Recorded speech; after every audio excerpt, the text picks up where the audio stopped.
I told you that adding up all the particles that make up a person would only account for 1% of that person's total mass?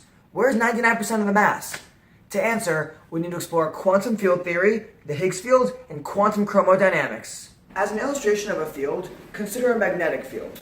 A magnet entering a magnetic field disturbs it, and the field responds with a magnetic force, like a magnet sticking to the refrigerator. Just as the magnet disturbs the magnetic field, energy disturbs the quantum fields. Quantum field theory dictates that a field exists for each known elementary particle, such as an electron. If an electron field is locally excited with enough energy, an electron-positron pair will be created due to the imparted excitation energy in the electron field. Since all elementary particles, such as the electron, are just energy in fields, why do they have mass? That's a good question. Thanks, Ma.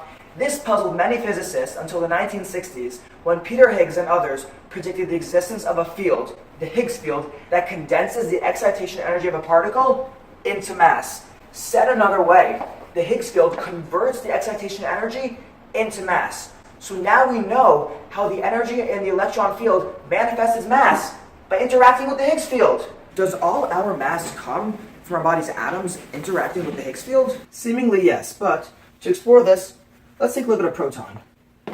A proton is made up of two up quarks and a down quark, yielding a mass of 9.4 megaelectron volts. However, a proton's mass is approximately 100 times larger at 938 megaelectron volts. Where's 99% of the mass? To understand this, we need to understand some quantum chromodynamics. Quantum chromodynamics helps to explain where the energy comes from to bind the nucleus together. According to quantum chromodynamics, gluons, these massless particles, use the strong force to bind the nucleus together. This binding energy is key to the answer. Oh, sorry, Mom. We know from E equals mc squared that there's a relationship between mass and energy. And since the binding energy to hold together an atom is so large, this translates into the mass itself. So 99% of the mass is energy. So we see the remaining 928 megaelectron volts, making up 99% of the mass of a proton, are just energy. The previous calculation regarding 99% of a proton's mass to energy is almost identical for a neutron. And since our body's mass comprised of protons and neutrons, this means that 99% of our body's mass is energy. This is quantum craziness through a relativistic revolution.